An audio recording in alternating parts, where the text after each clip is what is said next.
Okay, ladies and gents, welcome to game number 2 between Vivy and Leary. This is a 7-game set. With me, I have Dave. Leary's in the blue.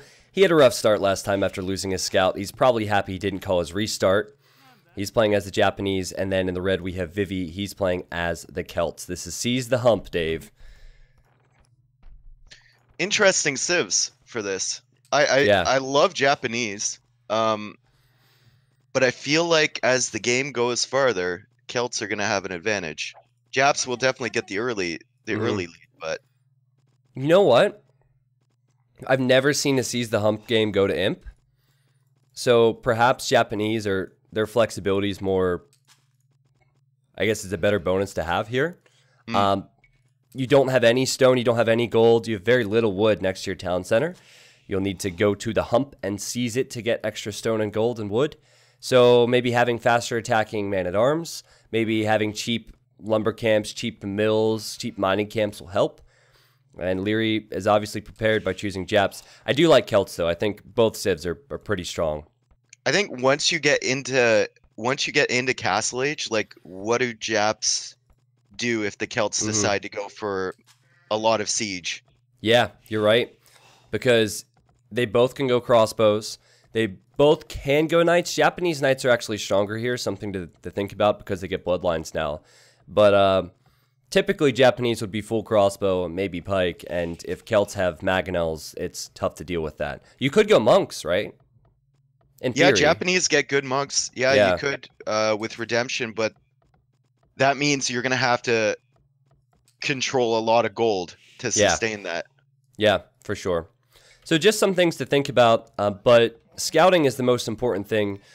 Game 1, both players lost their scouts early on, but here we have Leary. He will have to scout exactly where he needs his stone and his gold. As you can see, he has some options pretty close by, as does Vivy.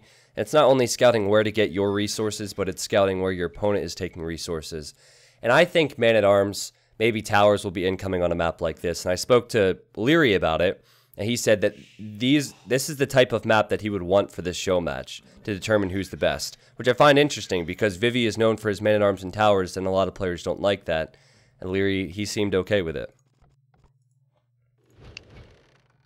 I'm just wondering the viability. Probably wouldn't make sense. Making one dock and then a couple demos as defense in Feudal Age. It would be too expensive. It would be fun. I'm not even sure you can dock this because I've never seen a pro, but you should be able to. It's just too expensive. But I'll tell you what, if you were to do it 100 times, you might get one demo shot that'd make it all worth it. It's a 24-hour stream. We need it. We need it. We need Seize the Hump community games later on, guys. We'll get those demos going. Okay, so another thing to think about is players will put a lot of focus on controlling the hill, controlling the hump. And their eco at home will actually be exposed. So they'll have lots of farms here, but they won't have anything. They can't wall. They oftentimes won't have towers. So it's an exposed area as well if this goes late Feudal Age as it normally does.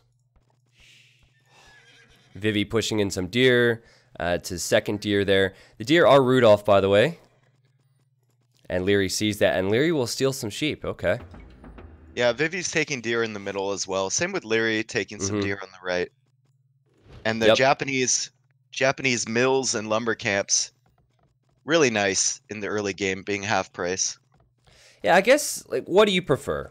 You have faster wood chopping, so when you invest 100 wood into a mill, you get the wood back faster. Or you just have cheaper mills in general. I don't know. I mean, it might even out. It depends. Once you get past, like, 10 minutes into the game, the wood chopping is probably going to be the advantage. Yep, I agree. Well, we will likely see man-at-arms. Vivy does not have his barracks yet. And then Leary has his barracks. He's on his way to Feudal Age first. Taking a lot of deer, has a lot of food. Where's his gold at? Yeah, there's his gold. Leary hasn't scouted that hump area in the middle. Interesting. He doesn't know that Vivy's there with the vill. If he had scouted that, he could see that gold. He could see the deer being taken. Yeah. But he's not. He's just hanging out near Vivy's base. I wonder why. Crucial. Yeah. That could be really important. Well, I guess Leary's just playing this one differently. He's building his barracks next to his TC, so he's expecting Vivy to do the same, maybe. And that's he's where definitely Vivy's looking taking for gold. something. That's where he's taking gold. He doesn't even know it's there. Yeah, right there on the hill. That's huge. And at this stage, I don't think Leary sending man-at-arms to the TC area of Vivy would do much unless he hit the wood line. But beyond that, probably not going to do much. The deer villagers can run back to the TC. The farmers are safe. Is he going to miss it again? Is he going to miss that gold? Oh, he sees it. He sees it. Okay. Start of the engagement. Good for Vivy, though. He got some hits in. I don't think Leary can fight here. He's going to have to fight up a hill against villagers and militia and the scout. Leary's going to have to go back from this. Even with man-at-arms, I don't think he can take this fight. No, I don't think so either. And Vivy buys himself just enough time. Now he continues to chase. Maybe waiting for his own man-at-arms upgrade. Look how he commits to this with 4 villagers. Oh my God. Wow, okay. And Leary turns around and kills Vivy's scout. Well played. I think Vivy can still easily win this fight here. Yeah. And Leary already with the archer range coming down. It doesn't look good for Leary again. I don't think it looks good for him. Not great. Vivy will have 2 man-at-arms remaining. Actually, you know what? Japanese man-at-arms and the scout did a great job. And he's adding another one. This could be good for Leary. It's close. I mean, at the end of the day, Vivy did just have 4 villagers not working. Yeah, so. I know, but it's so funny how he just completely like ruins the momentum, though. Yeah. You know, if Leary had gotten into Vivy's eco, like Vivy's still fighting here. Why? Why are you still fighting here? I don't understand. Okay, he didn't keep that alive. Remember last game he kept a vill alive on 1 HP. Who needs military when you just have villagers? It's Vivy, man. It's typical dragon stuff. So he lost a vill, but he actually has a vill lead. Probably because Leary didn't have the food to create more. And Vivy, you know, he protects his wood, protects his gold. I'm not a big fan of the tower he's just placed there defensively. That tower seems really strange. Why not put it near the gold? Yeah. There's plenty of wood you can go to. Well, both players are secure for now. I think that still at this stage, Japanese are slightly better because they're more flexible with how much wood they save with the mining camps and mills and lumber camps and all that. But, you know, we are getting to the stage where Celts will have the advantage as there will be more villagers out in the field, more villagers chopping wood, which will bring more into Leary's, Vivy's control. You know, Leary's going to that wood. Maybe the tower wasn't so bad after all. He's not going to the gold. Yeah. Maybe Vivy saw something we didn't. It probably just knows more than we do. Would be a safe guess. Blacksmith not up yet for Leary, or sorry, for Vivy, and it is up for Leary. So he'll go for fletching, and he has quite a few skirmishers and archers. So probably a lot of skirms incoming for both because of that. And then perhaps we'll see a stable switch in 3 to 5 minutes. Because you can't justify making archers if your opponent's going skirms. Yeah. It's so weird to me, Japanese having bloodlines. I'm still not used to it. You know? Like, you always think of Japanese of not having good knights. And now they're the same as any other knights in Castle Age. Yeah, it's weird because on Arabia, you still rarely see them because they're so good with their archers and their infantry. But I think on a map like this, if it does go all in Feudal Age, obviously having access to bloodlines while Celts do not will be a big deal for Leary. So I think we'll see that. We're going to see a stable at some point. I'm pretty sure about it. Because again, at the moment, people will be making mainly skirms. Pretty close game, though. Work, man. Like, yeah. We doubted the tower. Yeah, I was thinking on the gold, but wood being more important here. Oh, great micro from Leary, though. Is he going to kill her? Man, that's a dumb villager. She deserved to die. That was awful pathing. I don't know why she ran that way. But Leary, in my opinion, has the lead at the moment, though he might be behind 2 villagers. He is the one delaying Vivy. Vivy has idle time because of this. Leary was first to fletching. He is now first to padded archer armor. And Leary's micro is looking really good here. Yeah, solid play. Where are those fills going for Vivy? Vivy needs to be careful with those. Leary is killing everything Vivy has. 14 kills. Yeah. How does Vivy... Well, there's only 2 archers in that group, so if Leary goes too far in, the villagers can engage. And he's got to be careful about that. I don't think he sees the stone... Leary sees the stone. Is he going to check it? Now, look, he's checking with the archers. Wow. Ridiculous. This could honestly be GG if it continues because Leary has so much control. 15 kills now. Vivy might have a tower here on this wood, but it's just towers versus skirmishers. So skirmishers can hold up against that. And wow, Leary has enough skirms he could kill the vills as well. Yeah, and it's not like Vivy can easily pop more military because he's only got 1 archer range. Okay, the second one coming down now. Double bit X coming in. I assume Leary had that one for a while, yeah. But I guess it's his wood choppers has been the same because 15% for the Celts, right? Yeah, yeah. So close, double bit X gonna be very nice for Vivy. But now Leary's mixing in archers, which means he can one-shot villagers. And that also denies that stable transition for Vivy, because Vivy could be thinking about adding a stable for scouts, but with archers in there, it's not going to work. And he has to leave the gold now.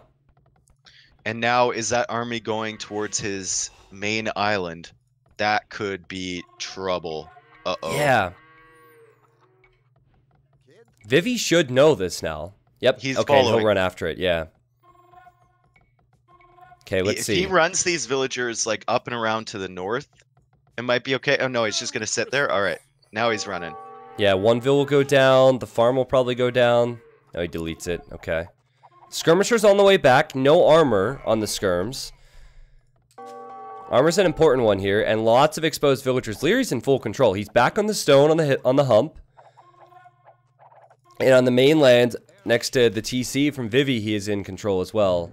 So Leary is all over Vivy. Vivy's chasing him. And look at Leary's micro. Turns around, one-shotting. It is risky to do against so many skirms. But he's so quick, man. He is, but that was an equal trade for them. Yeah, Pat Archer. Vivy doesn't look impressive, but he somehow comes out on top in a lot of these fights, you know? What's interesting is the Vill lead. How Vivy has 5 Well, Leary has wheelbarrow. So oh, he did. Okay, okay. Yeah. Yeah, that definitely plays a role here. Yeah, 500 food for Leary with wheel. So he could advance to Castle Age pretty quickly. Again, KD is strong. He has idled Vivy a lot. Killing more skirmishers on the hump now. Still denying the stone. Market coming down from Vivy. Yeah, Vivy knows his eco isn't balanced, so he'll add the market to buy some food. Leary's about to click up. Yeah, and Vivy's not close. No. And Vivy's desperately, it's like he needs stone to be himself. To be himself, yeah. He should have stone. built the first tower on the stone, man. That's why Leary sent those archers over there. He's like, cannot let this guy have stone. Well, honestly, it was such a small thing to just send 2 archers there, but it was a big deal in the end because Vivy could have had more towers by now. And Leary's micro continues to be good as he's on his way to Castle Age. This is probably where he adds the stables, but will he even need it? Look at this micro. If he gets elite skirmisher, and if he adds some knights in here, it's over. Yeah. Getting forging now. Leary's fighting uphill in a lot of these fights, and he's out microing Vivy. So Double there's stable. a game. Yeah, there has to be stables going up, right? Back at his base 2. or 2. Yep. There was a game between Leary and Viper in the KUTD finals where Leary had less skirmishers than Viper and was fighting uphill, and he had some insane splits and beat Viper, and that was pretty much what won him that game. Obviously, Leary's micro early on played a small role. I think just getting the numbers, as you said, Dave, was the important thing.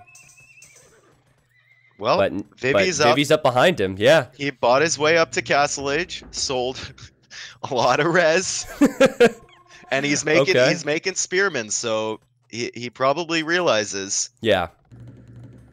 Oh, it's going to be tough to use spearmen, though, because Leary has so many skirms, he can simply use his skirms to kill spearmen, GG, and Vivy just calls it, okay? No G? No G. Huh. Must have been a and really they were good lowercase. Yeah, they were lowercase GGs as well. Okay. Well, that was interesting to watch. I think Leary just got more military out quicker because of Japanese. Yeah, and in all honesty, to those wondering, okay, why did Vivy call it? He's on his way to Castle Age. The second these knights arrived, he would have died. You know, he would have been completely wiped up.